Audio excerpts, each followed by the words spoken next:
这是世界上可信度最高的转世案例。3岁英国女童多罗西死而复生后，想起自己的前世竟然是埃及祭祀转世。最离谱的是，她后来凭借前世的记忆，真的为埃及考古做出了重大的贡献。难道前世真的存在吗？多罗西所说的前世又发生过什么呢？新来的小伙伴不妨点个关注，了解更多人间奇闻。1904年，多罗西在英国伦敦郊区的一处小屋里诞生。他的父母鲁本和卡洛琳靠裁缝为生，生活虽然并不富裕，但对这个掌上明珠宠爱有加。然而，宁静的生活在多罗西3岁那年破碎了。1907年，一场突如其来的悲剧降临到这个家庭。一天，多罗西从家里的楼梯上摔下，头部受到严重撞击。他的父母心急如焚地将他送往附近的医院，但遗憾的是，医生检查后宣布，多罗西已经停止了呼吸和心跳。这个消息对鲁本和卡洛琳来说无异于晴天霹雳，他们无法接受这个残酷的现实。按照医院的常规程序，护工开始协助多罗西的父母处理后事，为多罗西办理了死亡证明。然而，就在一切看似已成定局之时，奇怪的事情发生了。当鲁本和卡洛琳回到房间准备最后看他一眼时，他们惊讶地发现，原本被判定死亡的女儿竟然在床上欢快地玩耍。这个场景让在场的所有人都惊呆了，包括那位宣布多罗西死亡的医生。他解释说，根据他的诊断，多罗西确实已经没有了生命迹象，但现在的情况完全超出了他的理解范围。这次事件给这个家庭带来了巨大的转折，多罗西死而复生，他的父母只能将其归于神迹。不过人总归没事，多罗西的父母甚是欣慰，从此之后对他更加宠爱。但他们也逐渐注意到，女儿醒来后似乎有些不同了，一些现象用正常逻辑根本无法解释。自那以后，多罗西经常向父母讲述一些令人难以置信的故事，描述他曾经生活在一座巨大的圆柱形建筑里，他急切地想回到那个地方，并且在他的话语中时不时的还夹带着一些外国口音，这使得他的父母如坠五里雾中，不明所以。最初他们以为女儿因为之前的遭遇而受了刺激，开始说些无根据的话，但去医院检查后一切正常，他们就只好认为这只是女儿的想象力过度丰富，所以他们耐心地安慰多罗西，试图平息她的焦虑。然而多罗西每次都会认真地告诉他们，他记忆中的家有着高耸的石柱，四周被美丽的花园环绕。虽然他不记得具体的位置，但他坚信眼前的这个地方绝不是他的家，语气中充满了坚决和哀伤。直到有一天，多罗西在家翻看画册，突然指着一张图片对母亲大叫道：“我找到了，这里才是我的家。”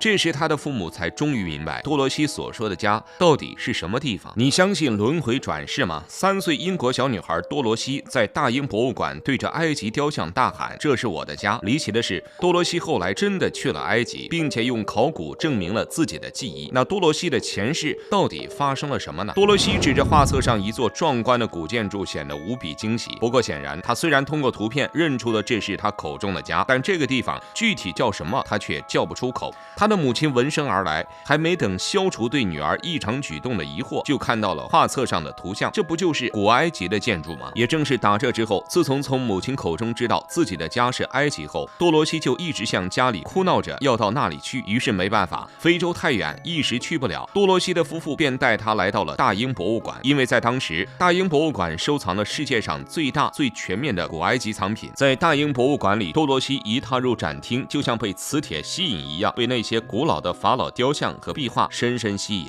他瞪大眼睛，仔细地观察着每一件展品，仿佛在寻找着什么。当他看到法老的雕像和金字塔的照片时，突然变得激动不已，仿佛被某种神秘的力量所吸引，像疯了一样冲向法老雕像，虔诚地亲吻着雕像的脚，然后大喊：“我回家了，我找到家了。”但更让人惊讶的是，多罗西开始发出一种无法理解的声音，那声音苍老而又诡异，根本不像是她这个年纪的女孩会发出的声音。多罗西的父母被吓坏了，于是在众人的异色之下，赶紧带着她离开了博物馆。他们看着女儿多罗西，心中充满了困惑和惊慌。这个曾经乖巧可爱的女孩，怎么会突然变得如此奇怪？不过，不管她的父母怎么看待，从此之后，多罗西像是被埃及的神秘魅力所吸引，一头扎进了埃及文化的海洋中。她开始自学古埃及象形文字，每一个符号，每一个线条都仿佛在诉说着古老的故事，深深地吸引着她。而且她的学习进度也超出了所有人的预料，甚至让她的老师都为之惊叹。而这种学习似乎间接地帮助多罗西恢复了前世的记忆。在多罗西西15岁那年，他陷入了一个深沉的梦境。在梦中，他化身为一位身着华丽祭司袍的女子，名为本初希特，是赛提法老身边的女祭司。每当闭眼，多罗西便能看见自己在宏伟的金字塔下手捧圣水为赛提法老祈福。那段梦境中的记忆是如此鲜活，仿佛是刻在他灵魂深处的事实。梦中，本初希特与赛提法老有过无数次的交集，两人间的感情如潮水一般汹涌澎湃，无法遏制。然而，幸福的时光总是短暂的。一天，本初希特的身体出现了微妙的变化，他惊觉自己已经怀有了法老的孩子。这消息如同晴天霹雳，震撼了整个圣殿。大祭司的眼神里充满了忧虑，他告诉本初希特，他肚子里的孩子对神圣的伊西斯女神来说是一种侮辱，会给法老带来无尽的灾难。后来，他决定以自己的生命作为献祭来保护赛提法老。当多罗西从梦中惊醒时，他明白自己与那位女祭司有着千丝万缕的联系，那不仅仅是一个梦，而是前世今生的轮回。尽管时光流转，但有些情感和记忆却是永恒的。他是被《纽约时报》称为最具说服力的转世之人。英国3岁女童多罗西死而复生，回忆前世，自称埃及祭祀转世。最离奇的是，她后来真的加入了埃及考古队，并且靠着前世的记忆找到了重要文物。难道轮回转世真的存在吗？事实上，多罗西梦境中那位赛提法老并非凭空捏造的人物。赛提法老也被称为赛提一世，生活在公元前1300年时期，是古埃及历史上最伟大的法老之一。从那以后，多罗西便开始追寻那若隐若现的前世记忆。成年之后，多罗西为了证明自己说的是事实，不顾家人的反对，与埃及留学生梅古德结了婚。1931年，她跟随丈夫来到埃及，开始了新生活。婚后，多罗西对前世记忆以及古埃及的探索则依旧继续，而来自梦境的那些启示也始终都没有中断过。最后，这段婚姻终究是因为梅吉德无法忍受多罗西的诸多异常行为，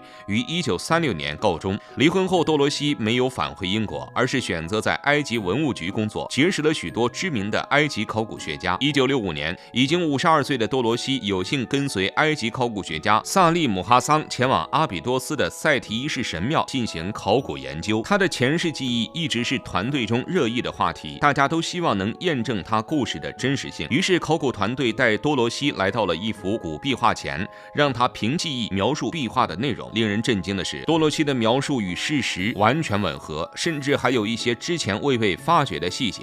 而多罗西只是轻松地解释说，他以前在这里生活了很多年，对神庙中的一切都非常熟悉。后来，多罗西凭借着他所说的前世记忆，帮助考古学家揭示了许多未知的古埃及历史秘密。于是乎，多罗西的名字瞬间就传遍了世界，各大媒体纷纷报道这位神秘的英国女子，就连《纽约时报》也给予她高度评价，称她为西方世界最有趣且最具说服力的轮回案例之一。但是在多罗西的故事传开后，依然有许多人对她的经历表示怀疑，甚至有人将她视为空想的梦想家或是可悲的疯子。多罗西的故事没有得到科学的证实，我们当故事听听即可。不过值得注意的是，她的存在的确引发了人们对于生命、死亡和轮回的思考。1981年3月，多罗西最后一次进入赛提神庙，仅1个月后便溘然而去。他离世后也被葬在了这座包含了所有前世记忆的埃及复活之城阿比多斯。他的经历让我们重新审视我们所知的历史，思考我们是否真的了解我们所生活的世界。或许轮回转世只是人们对于美好生活的向往，是我们在苦难中找到的一丝慰藉。又或许答案并不重要，重要的是我们愿意相信什么。看到这里，您有什么想说的呢？欢迎在评论区留言。